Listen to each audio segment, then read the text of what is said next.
morning and welcome to this week's serving of Mickey Waffles, a Disney podcast where we cover everything from parks, movies and merchandise. My name is Sinead. And my name is not Kate. I am Breff. Hi Breff, how are you? I'm doing well, Sinead. How are you? I'm doing great. You're being a wonderful stand-in for the lovely KP. I am indeed. She is terrifically busy this week. She's very, very busy this week. So we decided to give her a week off. And instead of talking about anything to do with Disney, well, maybe a tiny bit of Disney, we're going to talk about what other wonderful topic could Irish people talk about? Potatoes. Potatoes and potato-themed theme parks. And if you think that that's not a thing, oh, you're wrong. Exactly. Like I keep saying, and I feel like all I've said for the past few weeks is crisp-related conversation.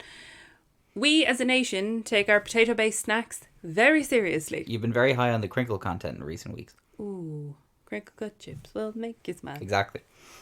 Oh, man. So it is a little bit unfortunate in terms of a national stereotype that we have one amusement park. Yes. And it is themed after... Potatoes. Yes. However, don't let that put you off. Because it's not really that themed about potatoes. Although, more on the food later. More on the food later, indeed. But before we get into that, we're not going to go through news necessarily this week because there's loads of bits and bobs, and I'll keep that for when Kate's back.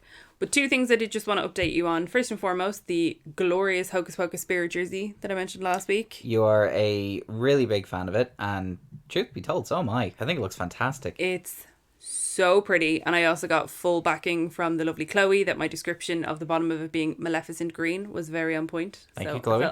I felt very validated. But that's coming to Shop Disney UK, which means I don't have to pay ridiculous import fees, and I can get it, and I'm so excited. Hooray! I'm buzzing. Although, just while we're talking about Spooky Spirit jerseys, a new one got added to Shop Disney US, and it's so tacky. It's so mind-numbingly tacky. I kind of love it. Is this the one that's done a little bit like a terrible Christmas jumper? Yeah, it's like an ugly Christmas sweater, but it's an ugly Halloween Spirit jersey. Yeah, it's a lot. It's great. There's a lot going on. Yeah. If you like your Spirit jerseys to be subtle, don't buy this. It's not for you. No. I think it's just about ridiculous enough that it works. Yeah, and I'm also wondering, because they've brought out an adults one, which is primarily black and then has this crazy pattern. And then they've brought out a kids one, because on the back it says Boo. It does, which I'm a big fan of. Yeah. And on the kids one, it's primarily orange, has the same crazy pattern. And on the back it says Little Boo. But they also brought out a doggy one. They did bring out a doggy one. What does the doggy one say? I think that also just says Boo. Very good. But I'm kind of wondering... A small dog is about the same size as a cat, right? A very small dog, yes. Your cat is still smaller than one of my tiny dogs. I know, but I'm kind of like an extra small. Be cute. Me and Binks could match. Are you just looking for me to legitimize what you're already planning on doing? Maybe. Go ahead. Order Binks the dog spirit jersey for cats. You heard it here, Fricks. You heard it here, Fricks, folks. Oh, Lord. You heard it here first, folks. There you go. And then one other thing that I just wanted to update you guys on. So I've mentioned previously that I was due to be going to Disneyland Paris the first weekend of September. But obviously due to everything that's going on with COVID and the world and just everything, that trip was not going ahead.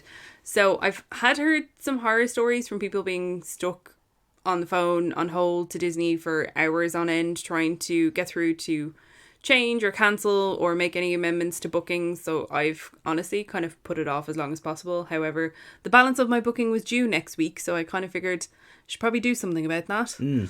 So I went on to the Disneyland Paris Irish website because that's the way I booked, and I logged into my account, went to my reservations, and a little chat box popped up where it was like, come talk to our team.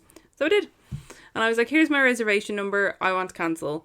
They gave me a plethora of options that I could have, one of which was cancelling and getting a full refund. Now, I had only paid the deposit for my room, which was a whopping €64. Jesus Christ. I know, right? So, yeah, within about 10 minutes, the girl that I was speaking to had cancelled my booking. I've already received an email confirming that. And the deposit's going to get refunded onto my card in the next few weeks. as far as any sort of either rebooking or cancellation, that sounds like by far the easiest one that you've had to contend with over the last few months. It was very straightforward. Like, I have to give it to Disney. They've made it extremely easy.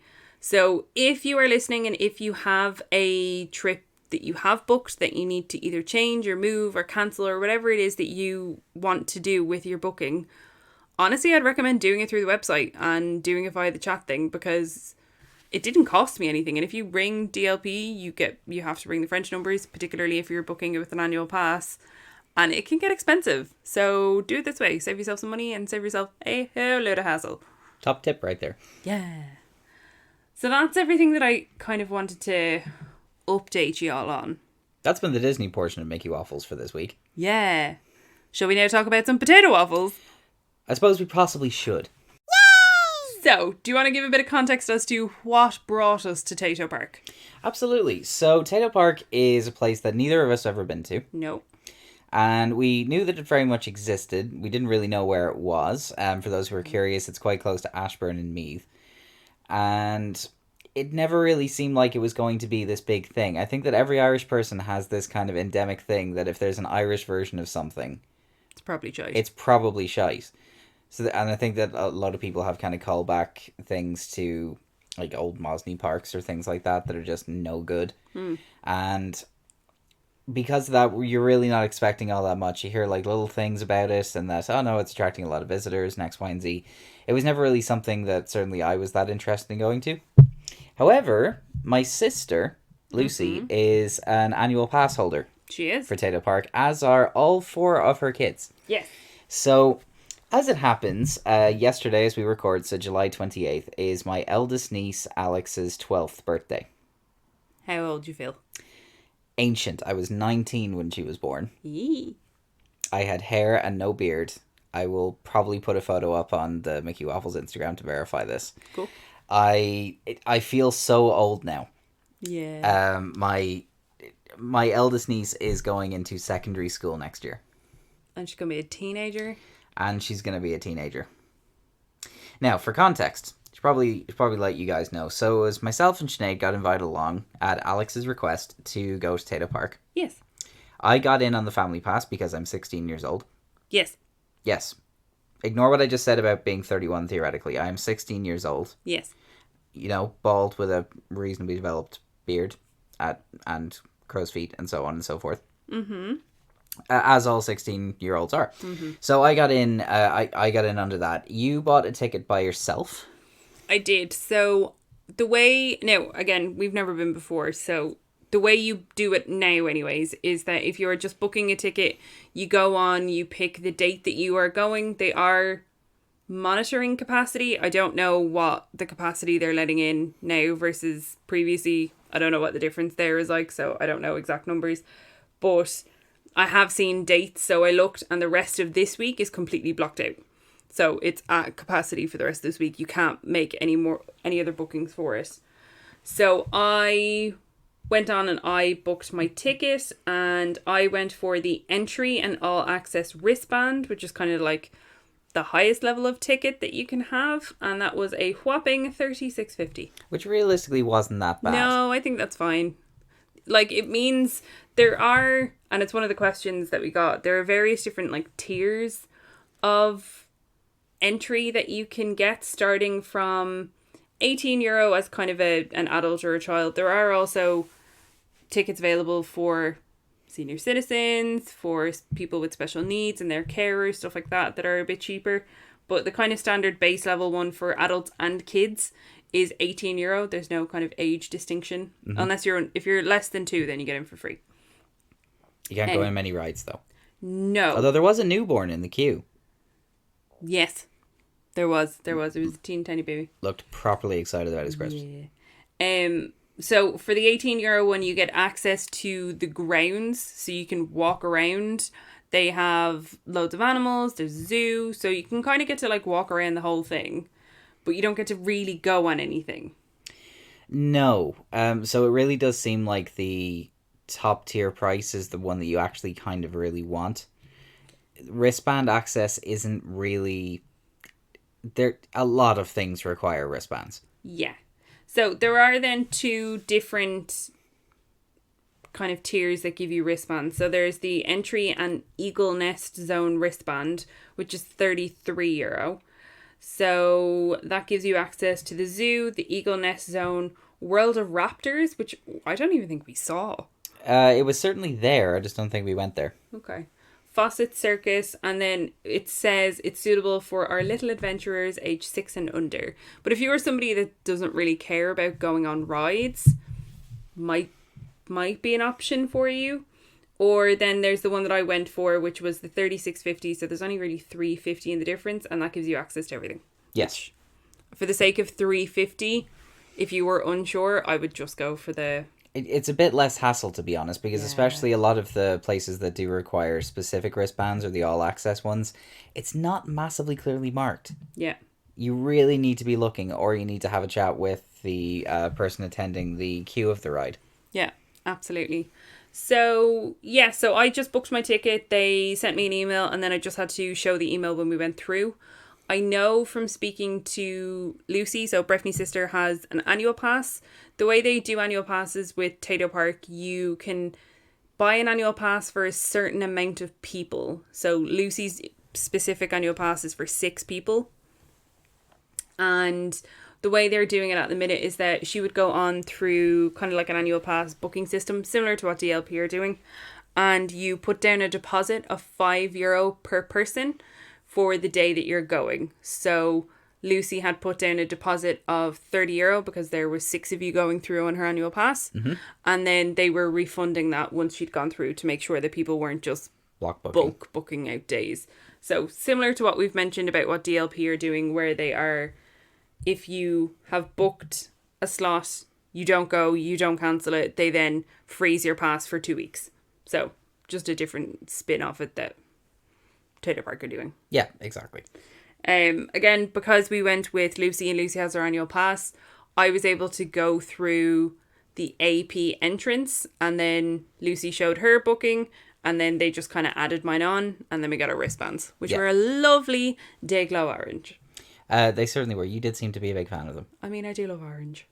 Never would have guessed. Yeah. But before we even got to the entrance side of things, do you want to talk a little bit about parking and getting there, since you're the driver? Yeah, certainly. Aside from the fact that I took the wrong turn off for Ashburn, don't do what I did. Yes. So don't take the first. Don't take the first exit. Don't just look up Ashburn. Look up Tayto Park. Yes, but I've got a funny sat nav. Yeah. True. So it wasn't going to play ball with me. But anyway, the parking situation in Tayto Park is a bit like going to the RDS, if I had to describe it, where there's just someone there who will just point you to a random place that's a bit more gravelly than the roads you came in on, and will just park you there. Parking is free, which is brilliant, which is fantastic, because I was not expecting that. Yeah, and you are effectively just parking in a bit of a field, but it works. Yeah. And they fill up the different parking lots by virtue of when you get there. They have, I think, about 6 or 7 people across various different rows kind of channeling people in. It worked extremely well. It got parked very, very quickly. There was very little hassle about the whole thing. Yeah, very fuss free. When it comes to, and we'll talk a little bit more about the kind of COVID measures that they have in place at the minute. So from, I believe, last week, anybody over the age of 13, it is mandatory for them to wear masks in indoor areas. Yes. So when we joined the queue, we were advised that we were to put our masks on going through to temperature screenings. So we each had our temperatures taken. The kids had their temperatures taken as well, obviously via one of those digital thermometers. That's the word I was trying to figure out. And then depending on whether you had an annual pass booking or just a day booking, would depend on whether you went to the left or the right. If you have a day booking, you stay to the right. If you have an annual pass booking, you go to the left. One thing that I found a little unsettling, and that is purely just because I'm used to going to a Disney park, not a single person checked a bag. That's a fair point. Which made me feel a little uneasy, because I've never gone into a theme park and not had my bag checked. I hadn't even really considered that, but you're right. Nobody checked a bag. And I know, don't get me wrong, I'm aware that doing the bag check thing in DLP, a lot of people find a lot of faff with it. I get it, whatever. However, I would rather put my bag and my belongings through an x-ray machine and know that everybody else has had to do that and everybody's safe, then there'd be a crazy person. But there's probably quite a lot of crazy people in Ashburn, but there didn't seem to be too many in Tayto. No, and I now that I think about that a little bit more, considering that you go to a gig in like the 3 Arena, and you get at least a precursory look in your bag or whatever it is, and there's control about things you can buy. Fair enough, it's a little bit different when you're managing kids, but having said that, there being absolutely zero screening of any of this stuff, not ideal. No. Yeah, so that was something that kind of left me a little... yeah. But they were very good at any time we were in an indoor space. They were encouraging people to be wearing masks. Not that we really saw it as an issue because the bulk of the park is outdoors. Yes, that's very true. Which is quite nice. It is, unless you forget to wear sunscreen. I did remind you to put sunscreen on your lovely bald head. You did remind me to do that, yes. You also reminded me to bring a hat. And ladies and gentlemen, can you guess what 2 things I did not do? Those. Yeah. Didn't do that. No. So he has a lovely red noggin at the minute. I do, and it's... For a day that wasn't particularly sunny, it does kind of show you, if you're outdoors and you happen to be bald, wear a hat or wear sunscreen. Or in general, just wear sunscreen if you're going to be out all day, regardless of what the weather's like. Because Ireland, ladies and gentlemen. Exactly. And we burn in everything. So the park, I believe, opens from 10. And we got there a little bit before 10, but we were waiting for Lucy. Because obviously you were going in under her booking. So I'd say we got into the park maybe about 11:15. When we actually had our wristbands and we're in. Yeah, it was about that. Okay. It was pretty busy. It was. It got a little bit busier as the day went on. Yeah. And then kind of petered out more towards, think about 5 o'clock in the evening, understandably. But but at the very start of the day, there was a bit of a mad rush to go to the big attractions, I suppose. Yeah. So the likes of Cuchulainn and Flight School being the 2 kind of coasters, they were both pretty busy. They were, as was the Viking water ride. Yes, that one had quite the wait. But that's not the first thing we went on. No, it's not the first thing we went on. I can't remember what the name of the first thing we went on was. It was one of those little spinny things. Let me see if I can find it. It's a very accurate way of describing it, Breff, there. Well done. Little spinny thing. Eagle Sky. Not Air Race. So the first thing we went on was a lovely little ride called Windstar. Yeah, which bears a fair few similarities to the Aladdin ride in DLP. Yeah, and Dumbo. So you sit in a thing, you can push a thing, and it makes you go up. You pull a thing, it makes you go down. And at this point, Breffni learned that his 6-year-old nephew is far, far braver than his uncle and should never be allowed control over the height ever again. But the good thing is he only has little arms, so it's fine. He found a way to push that bar as far as it could go pretty much immediately, and then thought it would be great crack to go like and push back and forth on the entire thing. So thank you, Jay. I had a great time. I was with Mark. Mark was telling me I'd be fine the whole time. Mark is like that. Now we should just to actually give a little bit more background on Alex. We've obviously mentioned, but just to mention my sister's 3 other kids who were there as well. There is Chloe, who is 10 years old. There is Mark, who is 8 years old, and because it does come into the story a little bit, full disclosure, Mark has Asperger's syndrome. And then there's Jay, who just can only run places. He's incapable of walking. Very true. The most high energy 6-year-old I've ever encountered in my life. So because of that, we got kind of a very sort of disparate look at all of the different rides from I guess the perspective of kids coming from kind of various different ages and sort of various different perspectives, should we say. Because Alex, being 12 years old, strictly speaking, she is a form of special needs. So that also gave another perspective, particularly when it came to things like wait times and other things like that. So that was who we were with. Jay just wanted to go on basically everything he was tall enough to do, and then some. Yeah. So we started out with Windstar, which had a long the wait times in Tayto Park are deceiving. Because there isn't an actual time on most of them, you kind of feel a little bit like you're in the Twilight Zone. Yeah, the general sort of queuing system. Now, this only really came into proper focus with the Viking water ride. Yeah. Because they were initially kind of telling you when you're going to queue up, the time we were given for that was 90 minutes. Yeah. It wasn't 90 minutes. I think it was longer. It felt like, I think it was actually about 45 minutes. I think it was longer. I genuinely, because we got on the Windstar ride at 5 to 12. Yes. And it was nearly 2 when we got off Viking Voyage. Okay, so it may have actually been pretty close to 90 minutes. But yeah, so as we approached the Viking Voyage ride, there was a person standing saying it is over an hour and up to 90 minutes. And that did discourage most people because we were the last people in the queue for the longest time. We really were. Like, we were there for, I'd say, a solid 15, 20 minutes. Yeah. Before anyone joined the queue behind us. And the queue has lots of like little like huts that you go through, which I don't fully understand, but I mean, I'm sure if it's raining, it's great. We had another problem, though. We had another problem. There were lots of wasps. There were lots of wasps. And kids and candy floss. It was a time. It was an absolute time. Full disclosure, I hate wasps. You do. I swear it's a bald man thing. But anyways. We have more surface area to sting. This is true.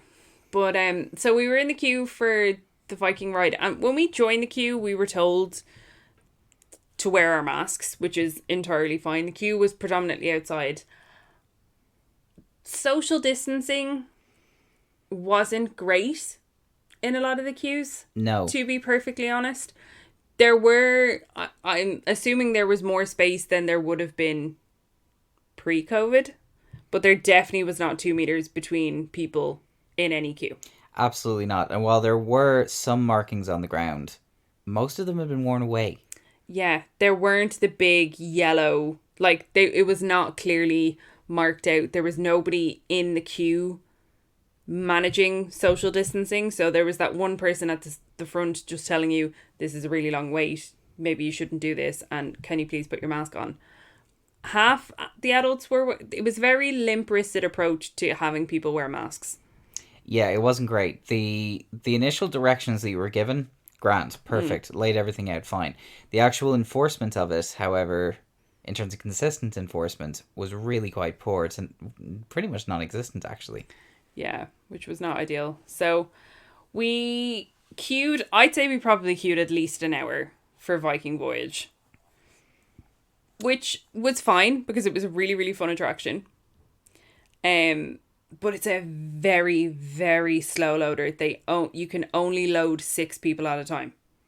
Yeah, it is very, very slow. My other thing that I want to bring in here is hygiene. Yes. So when you get to... So they don't let you bring your bag on anything. No. You bring your bag on absolutely nothing. They have like little like cubbies set up that you can put your bags into.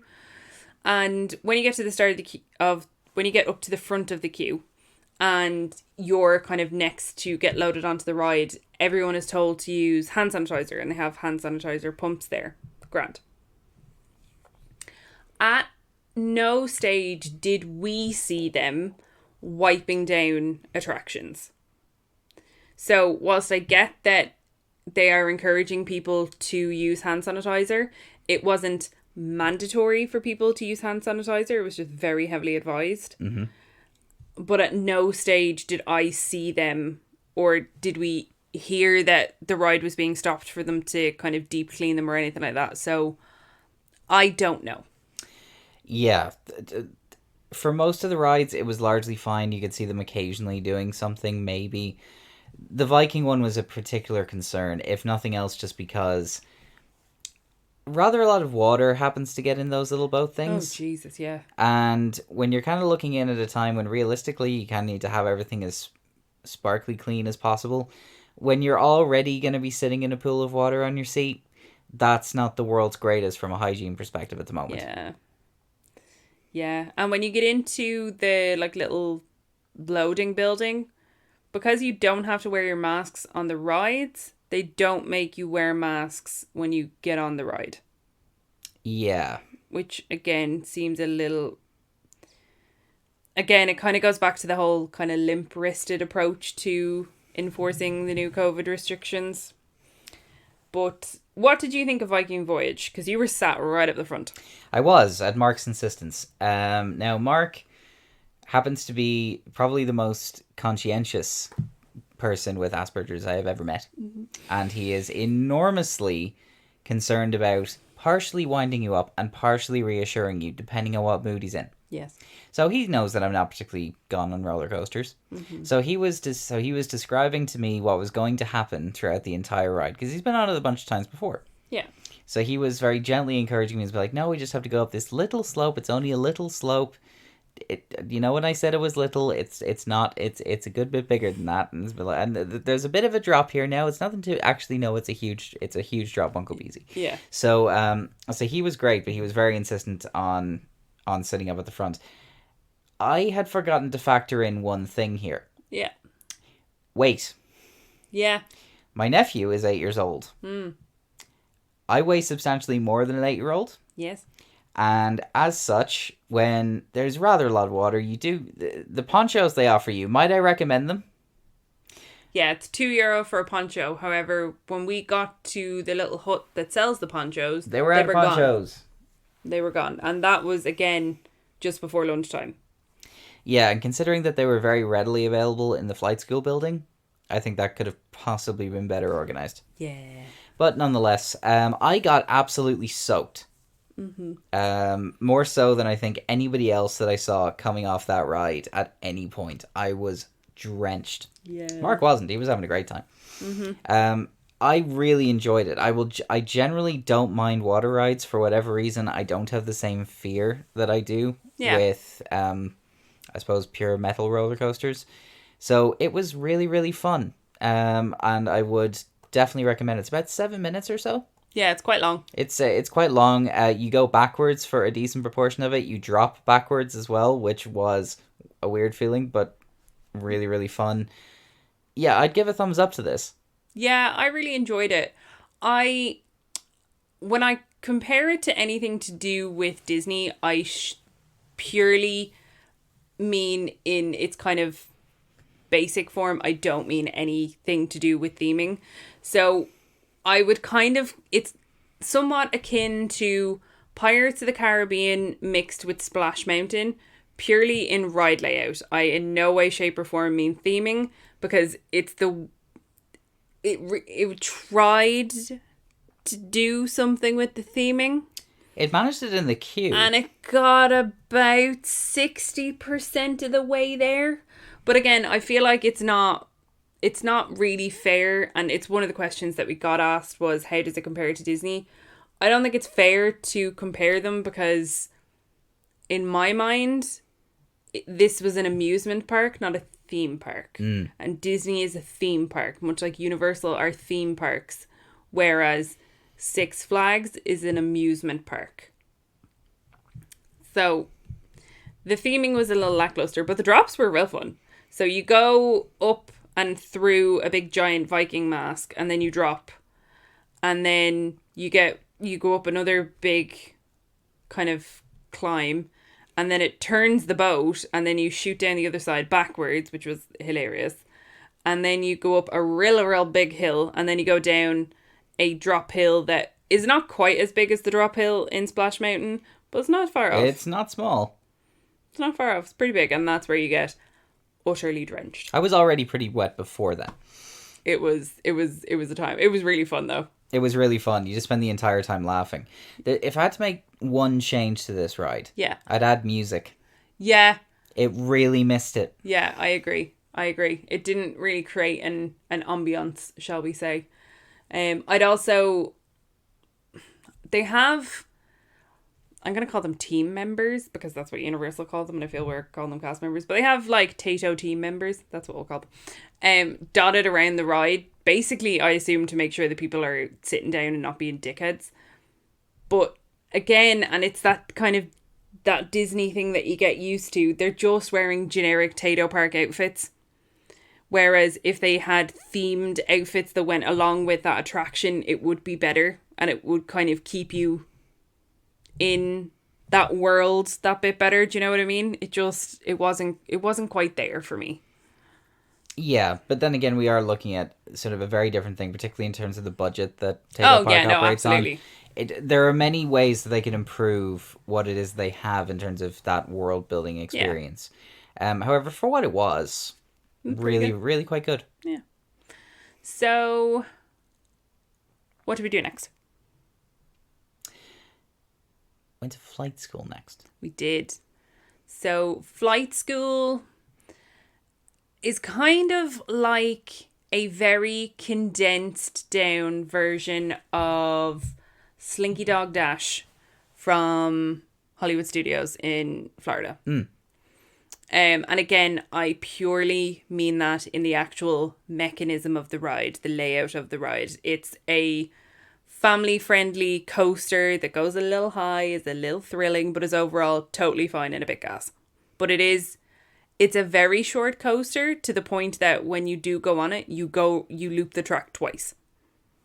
That's true, which is apparently a change they made much later on. Yes. But again, they very much try with the theming. You go through you kind of past a team member, then it's meant to be like you're going into departures. I will point out that the screens that they had up saying where the departures were gas. Yeah. They did well on that one. I like that. Yeah. So yeah, it's a really fun little coaster. It's just a bit gas, to be honest. It did look like fun. Yeah. Now, there was a bit of a disaster on flight school a bit later in the day. There was a little bit. Alex wears glasses. Yeah. At least she did at the start of the ride. And the start of the day. Unfortunately, while everyone else was off in Cuchulainn, Alex and Jay went off to do flight school by themselves while I guarded the bags. You did a good job at that. I did a great job being a very dutiful uncle there. I will point out, Jay, despite being 6 years old, was over the height restriction by some margin. So I was not being an irresponsible uncle. I was there if they needed me. Yeah. Kind of. Because then Alex's glasses basically flew off at the first major turn to the right. So I will keep you posted on the status of Alex's glasses. They were apparently going to look at them. They were apparently going to look for them after the rides shut down at 7 p.m. So who knows? So if you find a 12-year-old's glasses, please write in at Mickey Waffles at the internet. They're purple. Yep. But no, I really enjoyed flight school. I thought it was fun. It did look like fun. Yeah, it was really, really fun. And like I said to you, I totally understand you didn't want to go on it, but I would understand. I think if you had decided to go on it, I think you would have enjoyed it. Right. So after that, we went off into kind of like the zoo side of things, which is really quite impressive. Yeah, it was. It wasn't really something that I realistically knew was there before we went in. Yeah. And it just so happened that you started seeing like these little collections of animals. Yeah. And then you went a little bit further and you saw some more animals. And some fucking giant eagles. And huge bald eagles, yeah. Good grief, they were giant. But you made a friend. I made a little goat friend. You made a little goat friend. You made two friends. I made two friends. They had loads of little baby goats, and there was one little baby goat that wanted all the little scratches, so I was petting the little baby goats, which made me very happy. And then we decided, so obviously with it being Tayto Park, there are various different potato types things. So we went to get what they called twisty chips, which are kind of akin to twisted taters. I think that's what they're called at Halloween Horror Nights in Universal. But again, we'll come back to food again. But then we decided to go over near the raccoons, the little trash pandas. And I bloody love raccoons. Their little hands just make me so irrationally happy. And I managed to get this one picture of this one raccoon that he was purely making goo-goo eyes at the twisted chips. Mm-hmm. But that was fine because I managed to get a picture of him making little goo-goo eyes and he was just so freaking cute. It's a very nice photo. Oh. It's on, if you want to have a look at this particular photo of this adorable raccoon, it's on the Mickey Waffles Instagram page. There's a highlight saved on our page all about Tayto Park and you can see him there. He was real cute. What did you make of the kind of zoo area? Nice, but a bit weird. Yeah. There were certain aspects. It was very oddly laid out. Very much so. It was just kind of, oh, here's the thing, here's another thing. If you go over here, there may be another thing. Signposting in general in Tayto Park is quite poor. Yeah, not very clear. Not very clear in terms of where you are, where you've been, or what's around the next corner. You might find it by stumbling. The same thing unfortunately goes, especially in the animal areas. All of the signs are green, which is generally a poor choice when so are all the trees and the plants. Yeah. It makes it generally pretty tricky to make things out. Number of the animals were very cute and everything, and there were some setups not dissimilar to, say, the Dublin Zoo setup that they'd have. Yeah. But there were one or two where the enclosures were very clearly way too small, or at least way too small looking. Case in point, the leopard. Yeah, it's no surprise on this. You guys all know, if you listen to the podcast on a regular basis, that I'm a total animal person. And I do kind of struggle with zoos at the best of time. However, and it's something that I will kind of give to Dublin Zoo, they have in recent years anyways really expanded out the size of a lot of their enclosures to be as big as they can physically have them, and to give a lot of space that if animals don't want to be seen, they don't have to be seen. Yeah. Which a lot of people get really pissy about, but at the end of the day, like, they're not there to be circus clowns. Like, leave them be. It kind of reminded me a lot of the feeling I got when I went to Edinburgh Zoo years ago, where, yes, it's great that you can see the animals and you can see them up close, and you get to, like, we got to see a leopard really up close, and I love leopards. I think they're beautiful. We're literally sitting on a leopard print bed right now. Yes. But the enclosure it was too small. Like, it didn't feel like he had space to not be seen if they didn't want to be seen. And the leopard was pacing back and forth, which just kind of turned my stomach, and there was this dickhead who kept banging on the railings, and I swear if he'd done it one more time I would have drop kicked him, because he was just agitating the animal further. So I don't love it. It doesn't need to be there.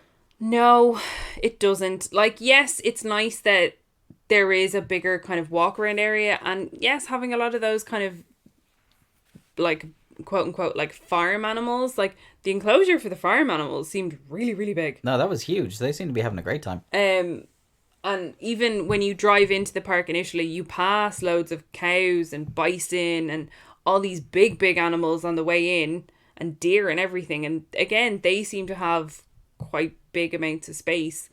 There was just, particularly with some of the bigger cats, there just seemed to be not a lot of space for them, which kind of was making me feel real sad.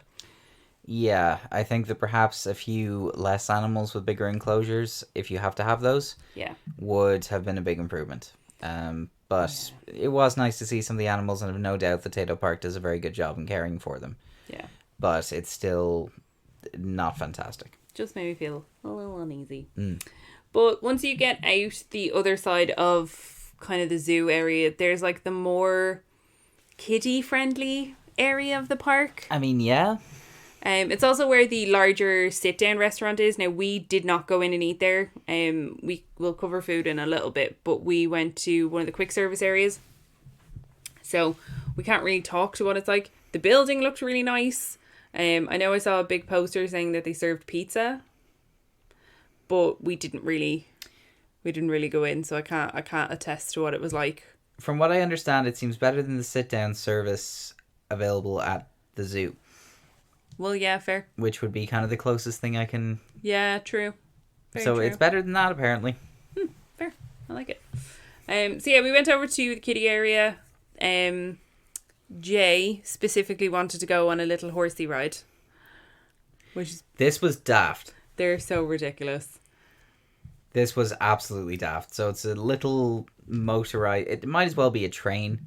Yeah. Just you're going around some bushes and like a maze and everything, and you kind of rock back and forth and you go really very slowly. It's a very kiddie ride.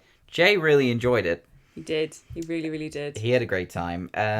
Mark wasn't bothered. Chloe was bored, and Alex was trying to hide the fact she enjoyed it.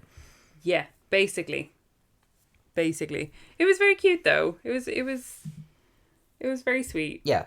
He seemed to be having an absolute great time. I'm trying to find the exact name of it, but I can't find it anywhere. We, in the meantime, went through the little vortex tunnel, which was so disorientating and made me feel real unwell. Yeah, we've been through those before. We went through one in Edinburgh. Yeah. I have to shut my eyes. Yeah. After about maybe 5 seconds. I know this is the idea, but I get completely thrown off. They're very short. There are a couple of them kind of thrown throughout the place. It'll kill 10 seconds. Yeah. True. Yep. And again, there were hand sanitizers dotted around everywhere. The other thing that we went on this little kiddie area, well, your nieces and nephews ran because there was no queue for the carousel and they really wanted to go on the carousel. So naturally, we went on the carousel. We did go on the carousel. Because we are the most giant children. Yes. It was pretty fun. I enjoyed the carousel. It was good. Yeah, I love a carousel. Yeah, and we'll point out, and partially because this is also because the horses are definitely built for less adults. Yeah. And more kids. Far easier for me to get on than they were for the carousels in DLP. Good Jesus, that Lancelot carousel in DLP. Oh, you need my like a God. step ladder to get onto it. I'm 6'1" and had a bit of a time. Honestly, it's ludicrous. Utterly ludicrous. So we did that, then we navigated our way back through the park, and then at this stage we kind of split up. So you stayed with Ali and Jay. Yep. And had the glasses debacle. Me, Lucy, Chloe and Mark decided to go and tackle the e-ticket attraction of the park, which is the rather lovely Cuchulainn, which is, according to Kate anyways, Europe's longest wooden coaster. And pretty tall. It's the first thing you properly see when you pull into the car park. Yeah, it's pretty massive. And I will give them a lot of credit for park design on this one.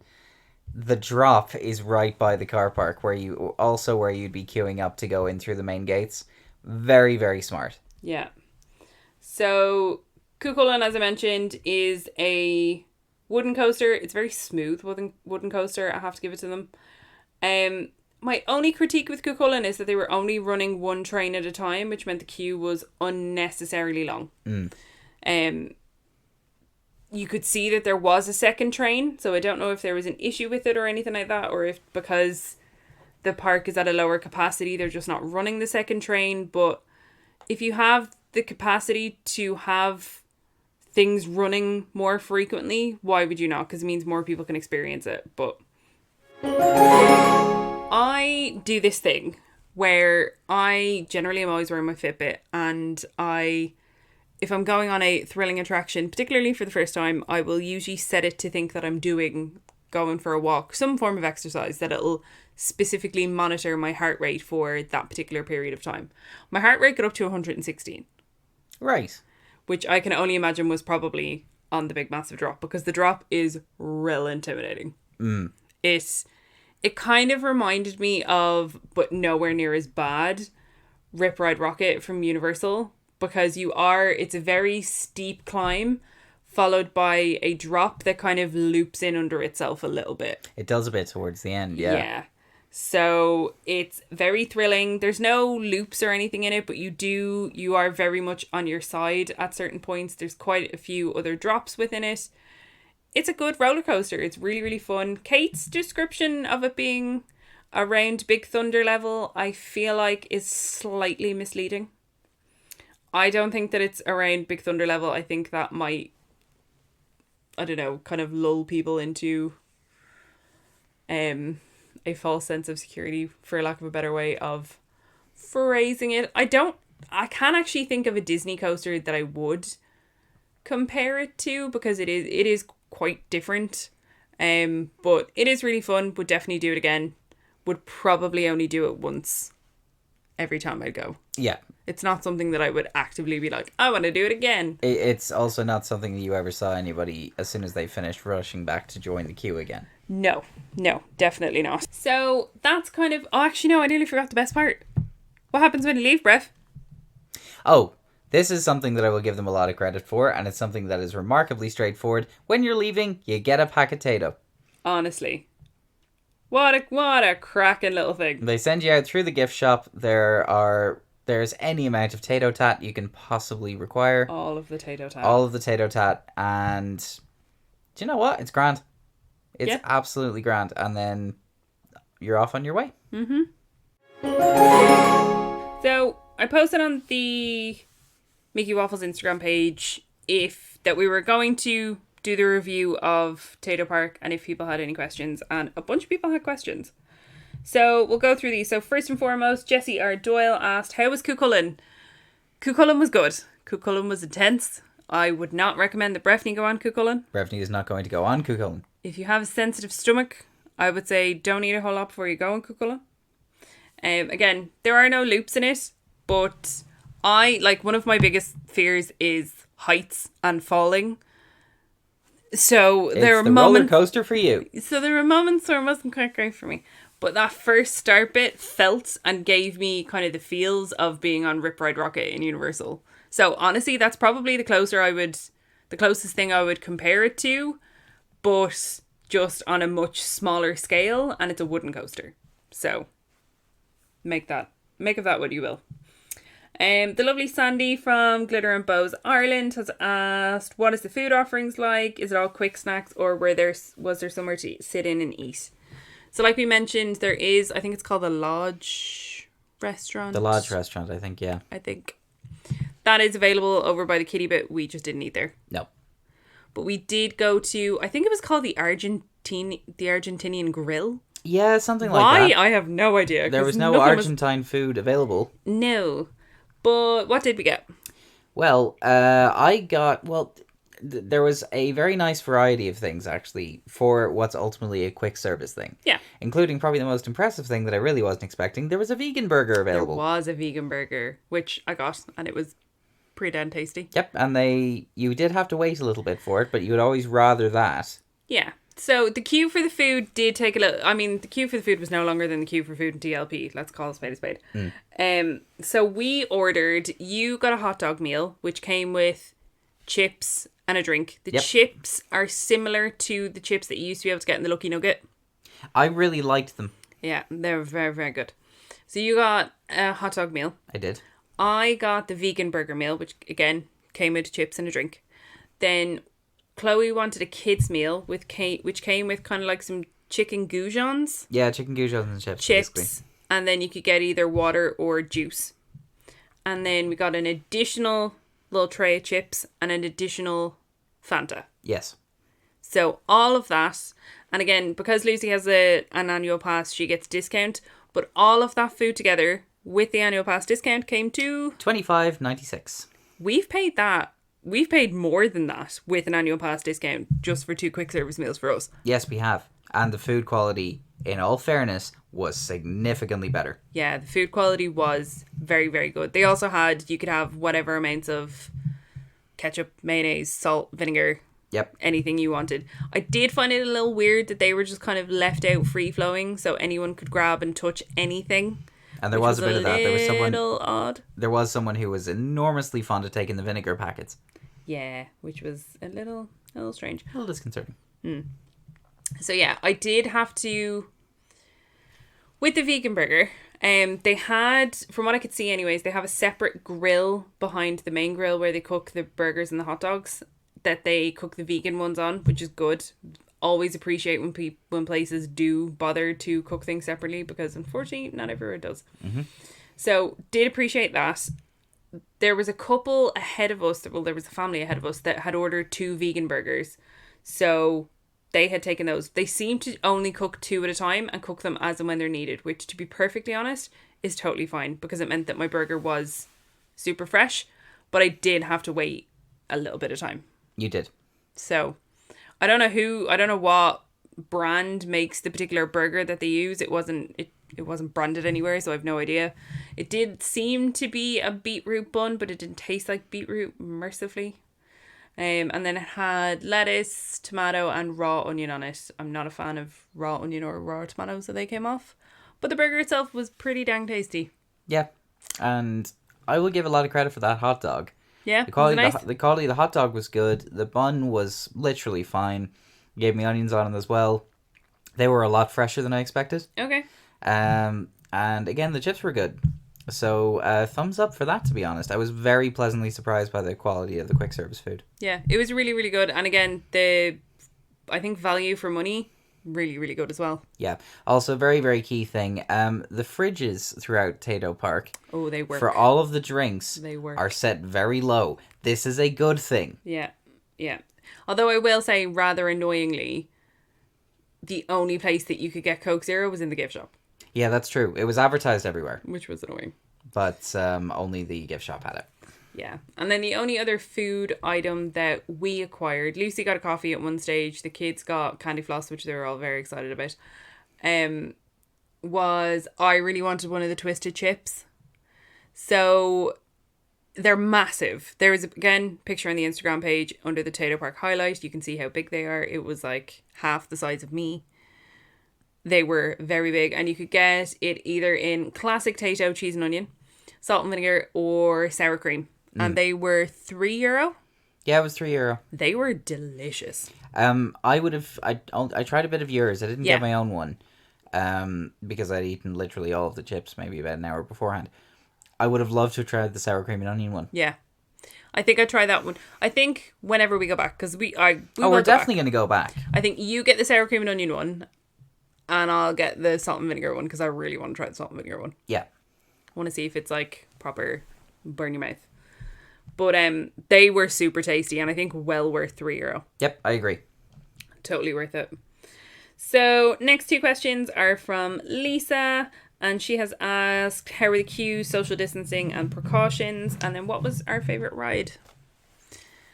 Overall, and someone's asked this a little bit further on, but overall I didn't feel, I don't know, to be honest. Obviously me and Kate have kind of looked at what the Disney parks and what Universal have done quite closely for the podcast. And I think having seen all of the measures that Disney have in place, cleaning the rides, mandatory masks at all times, leaving spaces between parties on rides and stuff, from seeing all of those things and then going to Tayto Park, there were times where I felt uneasy. Yeah, and I'll agree with this. I kind of felt the same. I didn't really feel comfortable necessarily at any point. Realistically, I do think that while we were in the park at a time when it was at capacity. Yeah. Capacity's too high. I agree. There was just not there was a decent amount of room if you weren't near any of the attractions. If you were close to the attractions, it was still a bit crowded. People were generally pretty sensible, to be honest. Yeah. Which was nice, but that shouldn't necessarily be 100% the responsibility of the people going there. Yeah, I agree. Everything feels a little bit like it's on top of each other. So, and especially because a lot of the main attractions are within, I don't know, 30 feet of each other. Yeah, they're all quite close, really. So it does kind of feel like everybody's on top of everybody. And yeah, I think they could be doing a lot more. And they're certainly not following in the footsteps of the way that Disney and Universal have been managing things. Now, as for other theme parks, amusement parks, I don't know. I haven't paid too much attention. But it did make me feel a little uneasy at times. Yeah, could definitely be a lot better. And I know that going to any sort of big public space like that always carries a certain amount of risk, even regardless of the kind of measures that you put in. But it did feel kind of half-hearted. Yeah, I agree. Particularly in terms of enforcement, so could be better. I agree. What was your favourite ride? The Viking water ride. Yeah. I did not like the queue. Okay. As far as queuing experiences go, not feeling it. Now, granted, I've got a dodgy back, and it was the day before I was going to see my person about the back. Yes. So I was more likely to be a bit grumpy about it. But nonetheless, two bunched up together, that's even regardless of social distancing. It felt a very claustrophobic queue. Yeah. And I think that that's a bit of a problem. Also, again, if you're going to run a queue around there, I understand that things are what they are, but especially when it comes to things like there being a heavy concentration of wasps, that usually means there's a nest somewhere, and if you have a theme park, you should probably do something about that. Yeah, I agree.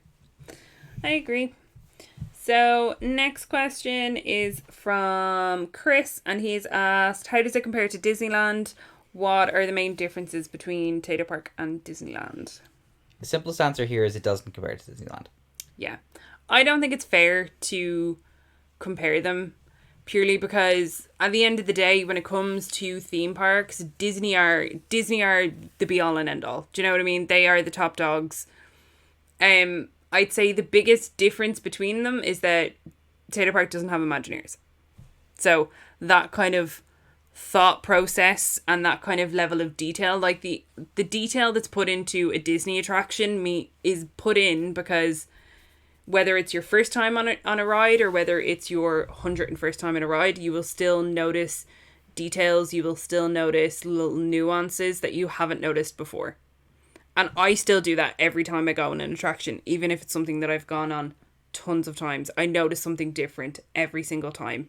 But that's because that level of detail and that level of investment is put into Disney parks. But that's why they are top dog.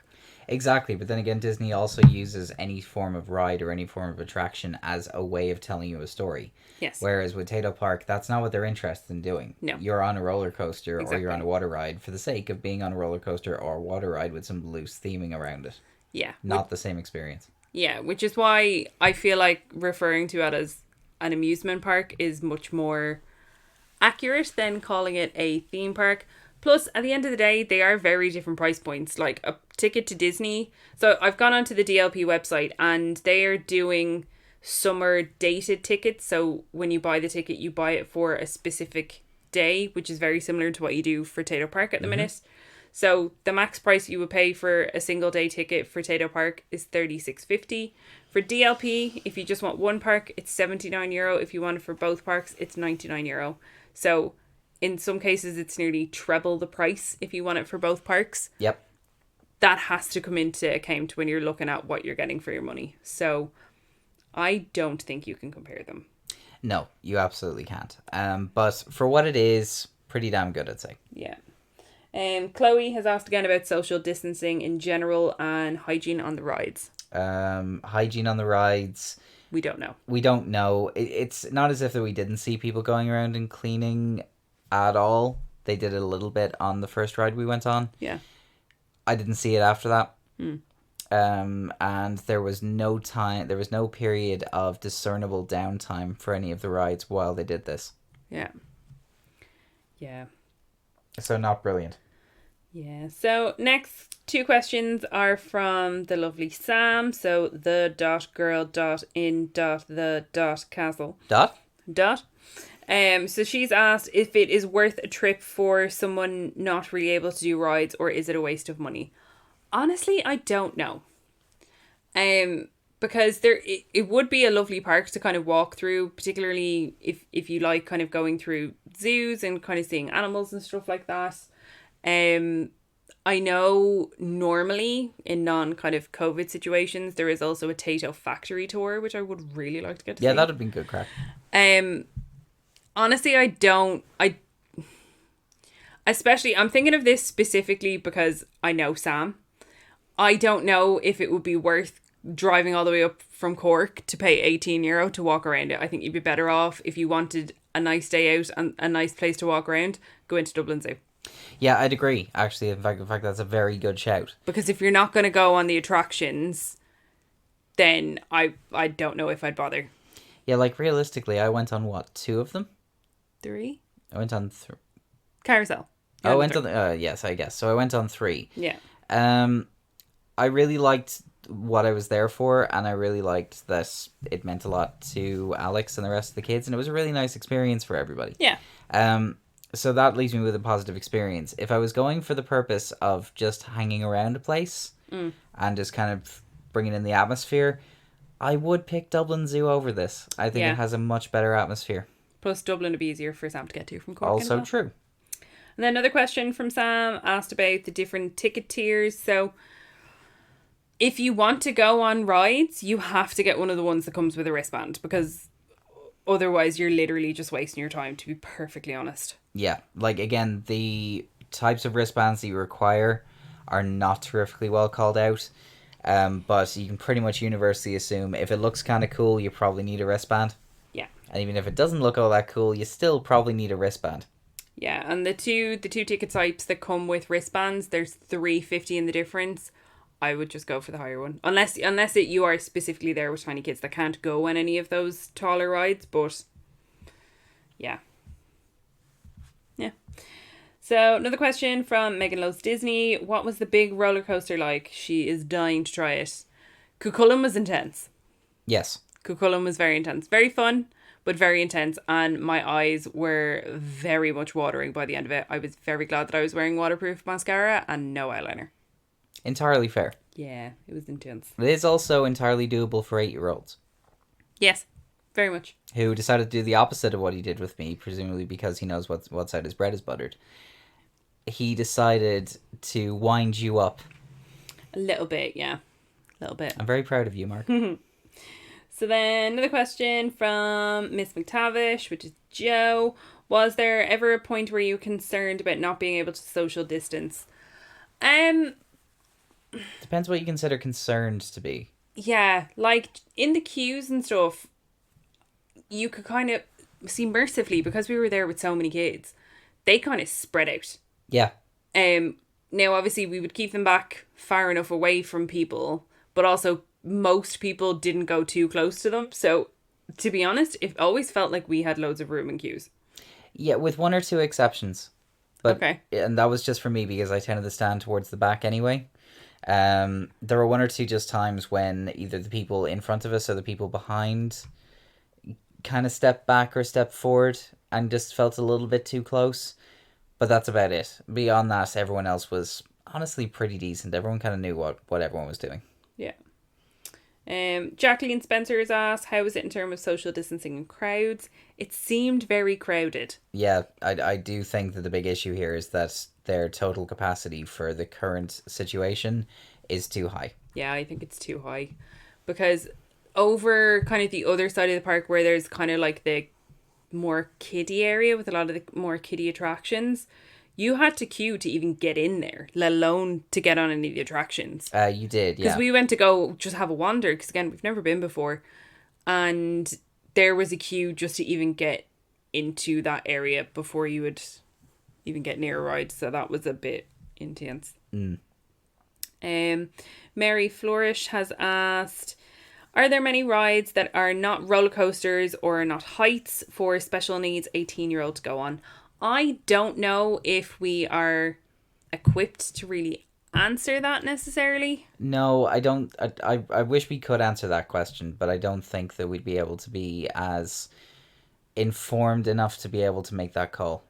Yeah. What I would say is have a look on the Tayto Park website and have a look at the different rides. What we did beforehand, and again, purely because Breff isn't terrifically fond of rides, so we wanted to kind of have a bit of foresight as to what you might potentially want to go on before we ever even got there. Yes. So loads of people have done ride-throughs and POVs of the individual rides around Tayto Park, and there's a lot of really, really good quality ones as well. Yeah, super good quality, yeah. A lot of people came over from the UK who would have similar sort of things around, more sort of like Thorpe Park and Alton Towers. They would have come over to visit. So, yeah, you can find a lot of POV videos and ride videos on YouTube. So that's probably the biggest recommendation we could make. Yeah, there's a really hilarious one of the Viking voyage where you can just hear this little child crying about how she just doesn't want to be on it anymore. She was not on board, the poor thing. It was gas. Very funny. And then the last question is from the After Dark Podcast Network, and I can only assume that this is from Craig, and he has asked, was that all a dream? Is this where we get like wavy lines on the side of the podcast? I feel so. It was not a dream, however, it was good. I mean, we did go to a potato-themed theme park that could be construed as a dream. We did. We do need to actually send Craig crisps. We do, and we will. We will. We promise. Yeah. So, overall, what are you giving Tayto Park out of 5? I think a 3 is fair. Yeah. On this one. It was far better than I expected it to be. I think that it does a lot of things really quite well. I think that a lot of the bigger attractions are definitely worth your time. Even speaking as someone who didn't go on most of them, but still, definitely worth your time. I think the layout isn't fantastic. They are going to be adding 2 more metal roller coasters over the next 2 years. I think they're supposed to be starting construction already on one of them, but they're supposed to both be in service by 2023 at a cost of, I think it's 15 million euros, something like that. Yeesh. So that is definitely going to add to things. I do think there are a number of areas where they could improve it, but nonetheless, for an amusement park in Ireland, really not bad. Yeah. And the closest thing I can compare it to in terms of places I've been is probably Alton Towers. Okay. Where I managed to go to Alton Towers and not actually get on a single ride. So there's that. Alton Towers is far prettier. It does help on the kind of land that it's on. It's a lot more spaced out. But as far as having a little something for everyone, Tayto Park's far better. Okay. It's generally pretty decent. I think that with little things like improving theming a little bit, and adding music to a lot of the rides would make a big difference. Yeah, in terms of the atmosphere, because otherwise it just kind of feels like you're there and doing things. But overall, if you fancy a trip to Ashburn, there are far worse things you could do to spend your time. Yeah, I agree. I really enjoyed it. I would probably also give it 3 out of 5. I think there are some really good attractions there. There are some attractions that kind of feel a bit Funderlandy, which I don't know if that terminology makes sense to anybody outside of Ireland, but kind of those like little traveling amusements that pop up randomly. There were a couple of attractions that kind of felt a little bit like that. Now most of them were ones that we didn't go on. The vortex thing, or at least the main vortex one, which we didn't go in, did have a slight whack of the tunnel of goats. A little bit, yeah. But no, overall, I was really impressed with this. Again, I don't think it's fair to try and compare it to Disneyland, and I think if you go to it expecting it to be anything like Disney, you will be disappointed. Yeah. But overall, like, I think the biggest surprise for me was how good the food was. Yeah, I would probably agree on this. Again, partially this is a conditioning thing from DLP, but also to a certain extent Alton Towers as well, because it was pretty poor for food. Yeah. Far better than expected. Yeah. And also, if you do want something that is not necessarily, just chips and whatever it is, other options seemingly are available in the restaurant. Yeah. So you can be really quite careful, and it does make sense for a amusement park that is ultimately run by a food company that the food is actually pretty decent. Yeah. But also pretty much on brand for them at the same time, in terms of making them a little bit discernibly different. Yeah, that's probably the best thing. One thing that I would say is that, and weirdly, a lot of the kind of smaller kiosks dotted around either weren't open or were only taking cash, despite having the COVID signs up saying, please use contactless where possible. There were a couple of weird things like that as well. For example, did you notice any of the Coke Freestyle machines? Yeah, they only had regular Coke. They only had regular Coke. I did find one that had Dr. Pepper and Dr. Pepper Zero. Oh, nice. And that was the one in the flight school building. Ah. So they had a little bit more. So I do understand, obviously, unless you have someone around to clean all of the machines. Yeah. I can understand why that, but it does beg the question, why do you have them on at all? True. Yeah. But no, I really enjoyed it, and I think I would definitely give it another go. I'd definitely visit again. Yep, definitely worth your time. Would also recommend, if at all possible, going on a weekday. Yeah. Yeah, definitely. I can only imagine what it's like at the weekend. Well, there's a bank holiday weekend coming up about the time this is released, so if you're planning on going, it will be crowded. It may be a little bit stuffy, but you're probably going to have a good time. Yeah. So if you are based in Ireland and if you had hoped to get to DLP or a different park during the summer and COVID has scoopered your plans a little bit, maybe give Tayto Park a go. It's, in comparison to price-wise, it is really not that bad. It's really easy to actually get to. Parking is free. I have also seen on their website that there are certain buses that you can get to Tayto Park. So I assume they have like shuttle buses that go. They do. Don't know how regularly or anything like that. Information's on their website. But yeah, maybe give Tayto Park a go. If you fancy heading down that area of the country. Yep, absolutely. So I think that's everything. I think that's about it for this week. Wow. I've been Substitute Kate. You have been Substitute Kate, and I've been Sinead. And thank you very much for listening. Like we always say, please check us out on Instagram at MickeyWafflesPod, or we also have Twitter at MickeyWafflePod, because they won't let us have more characters. We also have a Facebook page, which is linked in the show notes below. And just a reminder that this Friday, the day that this episode is being released, we are hosting another one of our Disney quizzes. So it's taking place at 9 p.m. Please feel free to DM us on Instagram and we will pop you over the details. We host them via Zoom. And feel free to wear any and all Disney merchandise that you have. Don't feel like you have to wear anything Disney. Wear whatever you like. You can have a drink, you can not have a drink. Just come and generally have a chit chat and see whatever madness Kate has come up with for a quiz. Have you studied up on Hamilton? I have listened to the soundtrack far more than I potentially should have. There's no such thing. The limit does not exist. As our noble Taoiseach Leo Varadkar would say. And on that note, thanks very much for listening, guys. We will chat to you soon. Bye. Bye.